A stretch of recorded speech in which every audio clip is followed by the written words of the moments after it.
तो स्वागत है आपका फिर से आपके अपने चैनल फिजिक्स बाय सुमन सर में। तो ये आपका जो क्लास हो रही है पार्ट थर्ड, ध्यान दीजिएगा। ये जो क्लास हो रही है आपकी पार्ट थर्ड हो रही है, ठीक।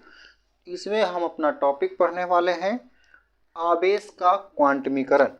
तो ध्यान दीजिएगा, जो टॉपिक है क्वांटाइजेशन ऑफ चार्ज।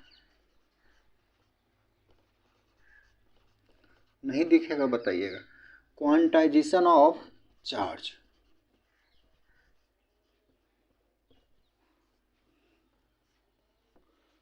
आवेश का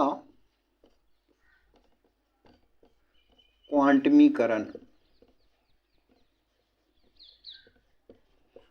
आवेश का क्वांटमीकरण समझिएगा थोड़ा सा, ठीक। क्वांटमीकरण सबसे पहले सीखेंगे क्वांटाइजेशन कहते किसको है, ठीक है। आराम से सीखिए, हल्ला गुल्ला मत करिए, आराम से सीखिए, ठीक।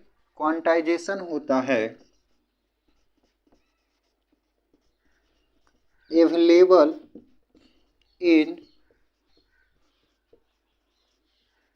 Fixed amount. क्लियर है बात? Available in fixed amount. चल रहा है ना क्लास? बहुत अच्छा चल रहा है, ठीक। अवेलेबल इन फिक्स्ड अमाउंट समझिएगा। जैसे हम मार्केट में गए और हमको चाहिए, ये इतना बड़ा ब्लैक बोर्ड है ना, मान लीजिए हमें इस ब्लैक बोर्ड में लिखने में नहीं बन रहा है। क्लियर बात? यदि हमें इस ब्लैक बोर्ड में लिखने में नहीं बन रहा है, हम दुकान पे गए कि भैया जी आपका जो ब्लैक बोर्ड है ना, इतना सा काट करके हमको दे ना दीजिए, मेरा ब्लैक बोर्डवा में फिट हो जाएगा, सॉरी व्हाइट बोर्डवा में फिट हो जाएगा। यानी इतना आप दे दीजिएगा ना तो इतना बड़ा हो जाएगा, और इतना बड़ा हो जाएगा तो हम आप लोग को सिखा सकेंगे अच्छा से, ठीक। तो ध्यान दीजिएगा। वो बोला क्या, नहीं सर ऐसे थोड़ी ना मिलता है, जब भी लेना पड़ेगा तो पूरा आपको लेना पड़ेगा। समझ में आ रही है बात? अर्थात हम बोलना क्या चाह रहे हैं, क्वांटाइजेशन ऑफ चार्ज में आप चार्ज को कभी भी 1.6 में नहीं ले सकते हैं, 3/2 में नहीं ले सकते हैं। जब भी लेना पड़ेगा तो 1 इलेक्ट्रॉन, 2 इलेक्ट्रॉन, 3 इलेक्ट्रॉन ऐसे लेना पड़ेगा सर, या -1 इलेक्ट्रॉन, -2 इलेक्ट्रॉन, -3 इलेक्ट्रॉन ऐसे लेना पड़ेगा। यानी ना ही आपको दशमलव में मिलेगा इलेक्ट्रॉन, ना ही आपको बटे में मिलेगा इलेक्ट्रॉन। जब भी लेना पड़ेगा तो आपको फिक्स लेना पड़ेगा। क्लियर बात? उम्मीद है क्वांटाइजेशन मतलब समझ आया होगा। क्वांटाइजेशन का मतलब क्या होता है, ठीक। कहता क्या है कि द स्मॉलेस्ट चार्ज, मिटाना पड़ेगा ना, द स्मॉलेस्ट चार्ज, कॉपी में नोट बनाइएगा, ठीक है। द स्मॉलेस्ट चार्ज, ये परिभाषा है, दो को बताएंगे। The smallest charge that can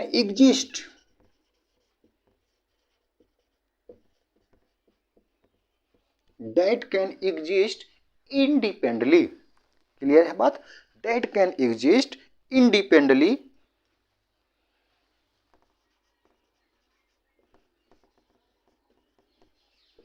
डिपेंडली नहीं, इनडिपेंडली, स्वतंत्र रूप से।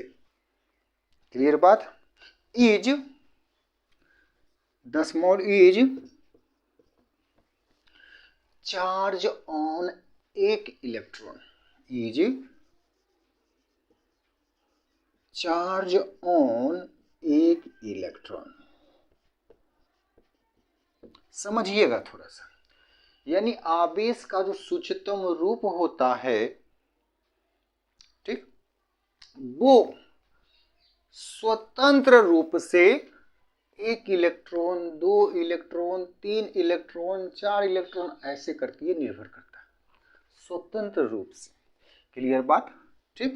जैसे 1 electron sir, 2 electron, 3 electron, 4 electron, 5 electron ऐसे कर करके होता है, क्लियर है बात इतना?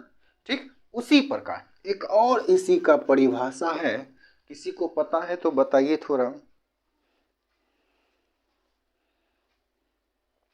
Charge always exist in integral multiple of fundamental charge.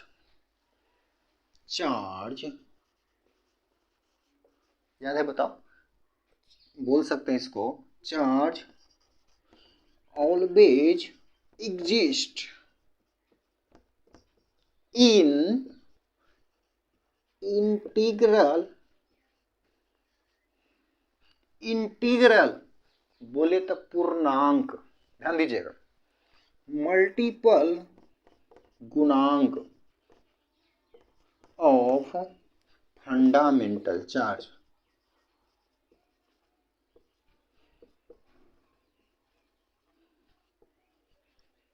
Clear है बात इतना? उम्मीद है समझ में आता होगा। जैसे एक इलेक्ट्रॉन, दो इलेक्ट्रॉन, तीन इलेक्ट्रॉन, ऊपर समझाए ना, ये दोनों परिभाषा चाहते तो आप एग्जाम में लिख सकते हैं, इंग्लिश मीडियम वाले। एक इलेक्ट्रॉन, दो इलेक्ट्रॉन, तीन इलेक्ट्रॉन, चार इलेक्ट्रॉन, ऐसे ऐसे करके plus N E electron. N बोले तो ये इलेक्ट्रॉन है ये, क्योंकि पूर्णांक सबको पता होना चाहिए, प्लस माइनस दोनों में होता है। क्लियर बात? या -1 electron, -2 electron, -3 electron, -4 electron, -5 electron, -Na, अर्थात Q बराबर ±Ne। पूछेगा आपसे आवेश निम्नलिखित में से आवेश के क्वांटमीकरण के लिए कौन सा सत्य है, तो बोलिएगा Q बराबर ±Ne। क्लियर है बात इतना? Q मेरा क्या है? Charge on body. Q क्या है मेरा? Charge on body. N क्या है? इंटीग्रल। और E क्या है? Charge on electron.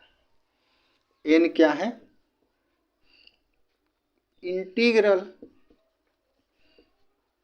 Charge on body, और ये है नंबर ऑफ इलेक्ट्रॉन।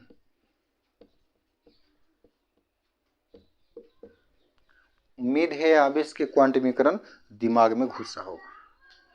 क्लियर है बात मेरा? बोलिए, आवेश का क्वांटमीकरण में किसी को कोई दिक्कत? किसी को कोई दिक्कत है तो आप लोग बताइए। ठीक, अगर दिक्कत नहीं है तो मिलते हैं पार्ट 4 में। टॉपिक मेरा रहेगा आवेशन की विधियां। अगर किसी कोई पढ़े हैं तो मेरे साथ रिवीजन करिएगा, जो नहीं पढ़े हैं वो नोट्स बनाइएगा।